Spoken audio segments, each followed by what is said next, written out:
যাকে ঝাড়ি দেয় তিনি কে? মা। আহা, যে লোকটাকে সবচেয়ে বেশি শ্রদ্ধা করার কথা, যে লোকটা তার কোনো প্রকার কষ্ট হতে পারে এমন কোনো শব্দ পর্যন্ত উচ্চারণ করা নিষিদ্ধ, সে লোকটার সামনে সবচেয়ে বেশি দুর্ব্যবহার। মা বাবার যারা নাফরমানি করে, মা বাবা বলে ডানে যাও, সে যায় বামে। মা বাবা যদি কোনো নির্দেশ করেন এবং সে নির্দেশ যদি আল্লাহর কোনো নির্দেশের খেলাফ না হয় সরাসরি, তাহলে সেই নির্দেশ মানার সন্তানের জন্য ওয়াজিব। সেটা সন্তানের জন্য মানা কি? আবশ্যক। সেটা না মানলে আপনি গুনাহগার হবেন। অনেক ভাই আছেন অন্য সব দিক থেকে ভালো, কিন্তু মা বাবার কথা মানেন না, মা বাবার নাফরমানি করেন, মা বাবার বেয়াদবি করেন। আব্দুল্লাহ ইবনে আব্বাস রাদিয়াল্লাহু তাআলা বলেছেন, তুমি তোমার বাবার সামনে জামা ঝাড়া দিয়েছো, এরকম করে জামা ঝাড়া দিয়েছো, ঝাড়া দিয়ে শুধু ধুলা পরিষ্কার করছো, তুমি বেয়াদবের খাতায় নাম লেখাইছো। কারণ তোমার এটা বাবা মার নাফরমানি, উকুকুল ওয়ালিদাইনের অন্তর্ভুক্ত। ভাইরা আমার, আমাদের শরীরের চামড়া দিয়ে যদি আমরা বাবা মাকে জুতো বানাই দেই, আল্লাহর কসম তারপরও তাদের ঋণ শোধ হবে না।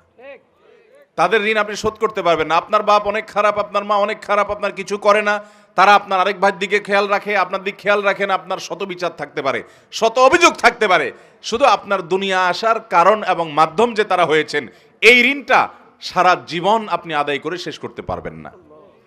আল্লাহ তাআলা আমাদেরকে মা বাবার আনুগত্যকারী, মা বাবার হুকুম মান্যওয়ালা সন্তান হওয়ার তৌফিক দান করুন। মা বাবার অনুগত সন্তান হব তো ইনশাআল্লাহ। বাবা মার সামনে মাথা থাকবে নিচু, ভাইরা, মাথা উঁচু হবে না। যদি কখনো জোরে কথা হয়ে যায়, দেরি করবেন না, সাথে সাথে পা জড়িয়ে যেভাবে হোক চোখের পানি ফেলে মাপ চেয়ে নেবেন। আপনার সন্তানদের সামনে, আপনার স্ত্রীর সামনে যদি জোরে কথা বলেন, তো আপনার স্ত্রী সন্তানের সামনে আবার মাপ চাবেন। ঠিক আছে তো ইনশাআল্লাহ? তাদের সামনেই আবার মাপ চাবেন।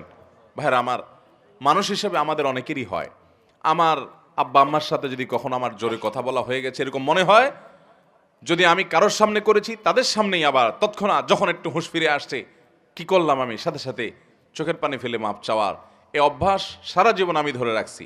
4 নম্বর, দান করে যে খোঁটা দেয় তার ওই দানটা কবুল হয় না। অন্যান্য আমল কবুল হয়, কিন্তু দানের আমলটা কবুল হয় না। যে দান করে কি করে? খোঁটা দেয়। আমরা যত মানুষ দান করি, বেশিরভাগ মানুষই দেখবেন, বা একটা বড় অংশ দেখবেন আমাদের সমাজে, যারে দান করছে, বিশেষ করে মানুষের উপকার করলে, এটা আমরা বিভিন্নভাবে ইনিয়ে বিনিয়ে, ইশারা ইঙ্গিতে ঘুরিয়ে ফিরিয়ে বলার চেষ্টা করি। এই রোগটা আমাদের মধ্যে আছে না নাই? আল্লাহ তাআলা কোরআনে কারিমে বলেছেন, নেককার মানুষদের পরিচয় কি?